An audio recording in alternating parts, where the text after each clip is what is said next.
Right, in this screencast, I'm going to share with you some different ways that my third grade classroom is using Classkick.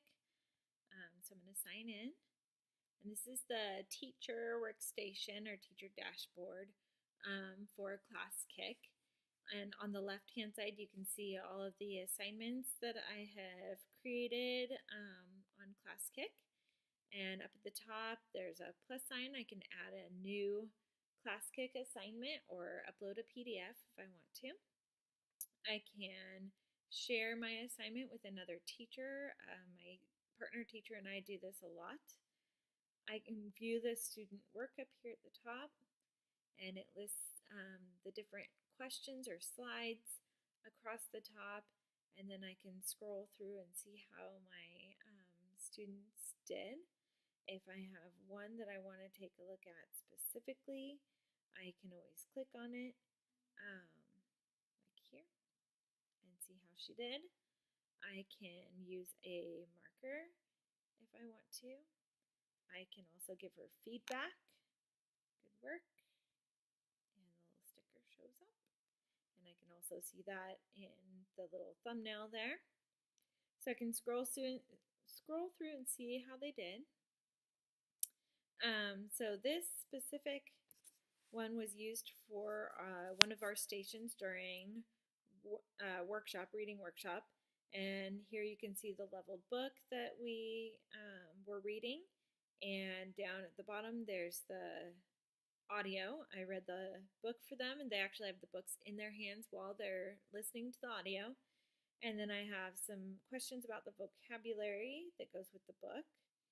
We have some comprehension questions on the next two slides, and that was it. That was their whole thing. The workshop station is about 15 to 20 minutes long, so they need to listen to the short leveled book and then answer the questions. I also used it to flip a math lesson last week. When I was gone, I had to substitute. So the students watched the YouTube video first, and then they answered the two questions. So if they click on the video, it opens up right in Classkick, which I really love because they like to go on other things when when you don't want them to, of course. So if it goes out onto YouTube, they can click on anything there. So they just went through and watched a video on each slide and then answered two questions based on the video. So here is word work for this last week. This was also part of our reading workshop. So you can see on the left there, I have the spelling list for the week. And then I have some information of what I want them to do with their spelling list. And on the next page, I took just part of their spelling list and asked them to do something with it. So it's kind of nice to be able to add pictures. Let's see what else. So on this week, Decodables, we actually didn't have a leveled book that went with our story that week.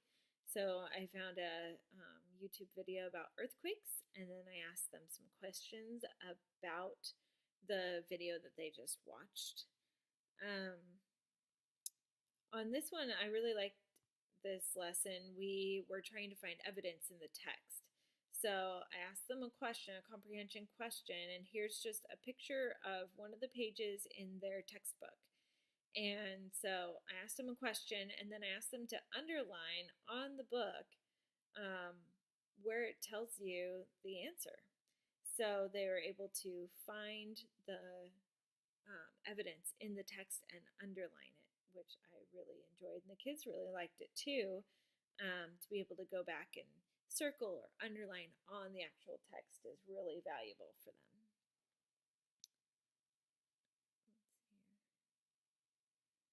So here I was able to take some screenshots from Geoboard. If you don't use Geoboard app during math, you should because it's amazing.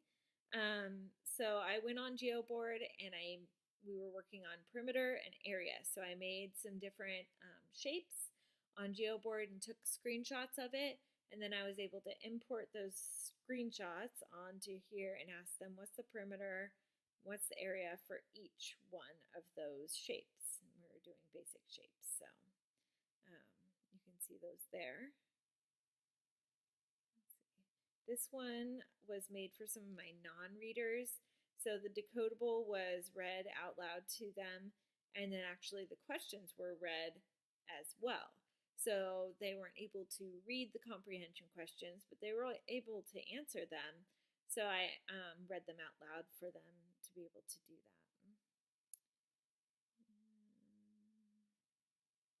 So here's some examples of how we used it, say, at the beginning of the year for some review. We did some subtraction and addition. We also used it for multiplication and division. And these were lessons that were done all together as a whole group. So I've used it quite a bit during math. We also did it during dictation, which let me find one for you. There we go. So during dictation, I would read the word, and you could do this for spelling practice too. I would read the word, they would all write it down, and then I wrote it on the page so they could double check their work and rewrite it correctly.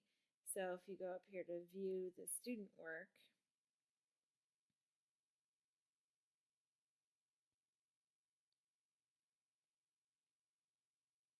oh, she must not have been there that day. There it is. So I said cage, she wrote cage, I wrote it at the top, she wrote it again. She got it right both times.